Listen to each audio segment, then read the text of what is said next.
T20 के बाद one day series का भी शिकस्त से आगाज। नेपियर में न्यूजीलैंड ने पाकिस्तान को 73 रन से शिकस्त दे दी। न्यूजीलैंड ने 9 विकेटों पर 344 रन बनाए। ताकुब में पाकिस्तानी टीम 45वें ओवर में 271 रन पर आउट। बाबर आजम और सलमान आगा के चौथी विकेट की पार्टनरशिप में 85 रन। बाबर ने 78, सलमान आगा ने 58 रन बनाए। नेथन स्मिथ ने 4 विकेटें हासिल की। 3 मैचों की सीरीज में कीवीज को 1-0 की बढ़तरी हासिल।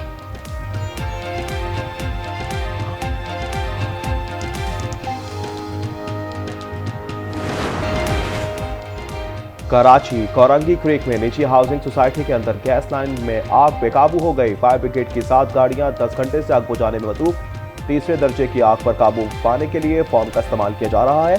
अहले इलाका के मुताबिक सोसाइटी में पानी की बोरिंग के लिए 1800 फीट गहराई खुदाई की गई।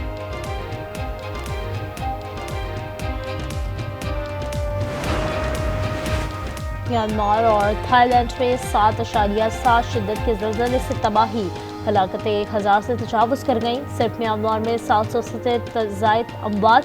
इमारतों के मलबे तले दबी जिंदगियों की तलाश जारी। हुक्काम के मुताबिक मंडाले का इलाके सबसे ज़्यादा मुतासिर है। 694 अमवात हुई, 1700 लोग जख्मी हुए। वज़ीर आज़म शहबाज शरीफ का थाईलैंड और म्यांमार में तबाहकुन ज़लज़ले में नुकसानात पर गहरे दुख का इजहार। मुज़ाहिरीन से इजहार यकजहती। दोनों आफतज़दा ममालिक के लिए जल्द अज जल्द बहाली की दुआ। ईद में बाकी एक दिन रह गया। खरीदारी का आखिरी राउंड। ब्यूटी पार्लर पर भी एडवांस बुकिंग जारी।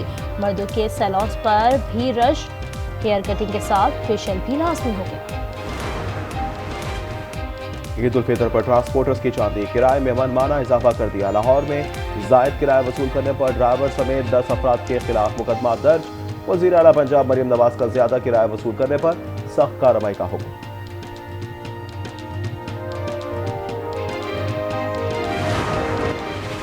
बलूचिस्तान का मुल्क के दीगर इलाकों से ट्रेन राबता बहाल। जाफर एक्सप्रेस पेशावर से 300 मुसाफिर लेकर कोयटा पहुंच गई। कोयटा से 9 बोगियों पर मुश्तमिल ईदी स्पेशल ट्रेन 400 मुसाफिर लेकर पेशावर रवाना।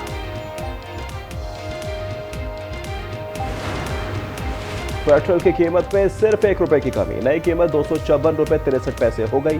डीजल, मिट्टी के तेल और लाइट डीजल की कीमत बगैर रद्दोबदल के बरकरार। नोटिफिकेशन जारी। पंजाब में पुलिस चौकी पर खारजी दहशत गर्दों का नवा हमला पसपा। 20 से 25 खारजी दहशत गर्दों ने रखानी चेक पोस्ट पर चारों अतराफ से हमला कर दिया। मार्टर गोलों, रॉकेट लॉन्चर्स, स्नाइपर राइफल्स, दीगर भारी असलहा का इस्तेमाल। पुलिस की जवाबी कार्रवाई से दहशतगर्द भागने पर मजबूर हो गए। पुलिस के तमाम जवान महफूज। काउंटर टेररिज्म कमेटी ने धमाका खेज मवाद को विफाकी सब्जेक्ट बनाने पर इत्तेफाक कर लिया।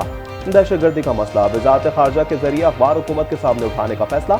इजलास की सदारत करते हुए वजीर दाखिला मोहसिन नकवी ने कहा, FC को नेशनल रिजर्व पुलिस में तब्दील किया जा रहा है। सूबों में provincial intelligence fusion and trade assessment centre के कायम पर काम जारी है।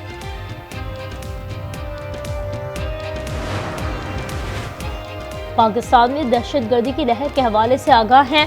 अमरीकी महकमा खारजा के तर्जुमान टेमी ब्रॉस का कहना है, पाकिस्तान में इंसानी हुकूक के खिलाफ वर्जियों की भी इत्तलात मिल रही हैं। तालिबान की तरफ से दहशतगर्दों को तहफ़्फ़ुज़ देने से मुताल्लिक सवाल पर टेमी ब्रॉस ने कहा, वो इसका जवाब बाद में देंगी।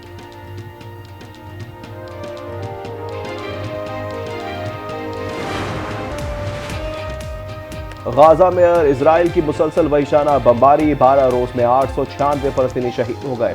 3 हफ्तों में इमदादी सामान की बंदिश के बायस गाजा में हजारों फलस्तीनियों को शदीद भूख और ग़िज़ाई किल्लत का सामना।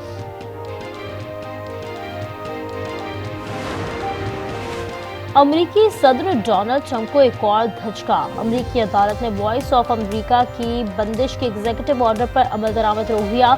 1200 मुलाजमीन की नौकरियां और तमाम प्रोग्राम बहाल करने का हुक्म। अमरीकी सदर डोनाल्ड ट्रंप और कैनेडियन वजीर आजम मार्क कार्नी का पहला टेलीफोनिक राब्ता। महसूलात समेत दीगर उमूर पर तबादला ख्याल किया।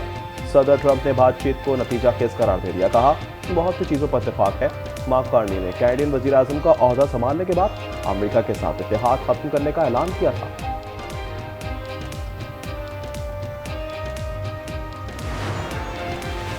साल 2025 का पहला सूरज ग्रहण आज होगा। पाकिस्तान और भारत में नज़ारा नहीं देखा जा सकेगा। यूरोप और अमेरिका में जुज़वी सूरज ग्रहण देखा जा सकेगा। महकमा मौसमियात के मुताबिक सूरज ग्रहण का आगाज दोपहर 1:51 पर होगा। आज न्यूज़ की खुसूसी रमज़ान ट्रांसमिशन बारान रहमत जारी 28वीं सहरी पर तकब्बुर और हसद के मौजू पर गुफ्तगू की गई। अली ज़मान ताजी और हमनवा की कवाली ने दिल मोली।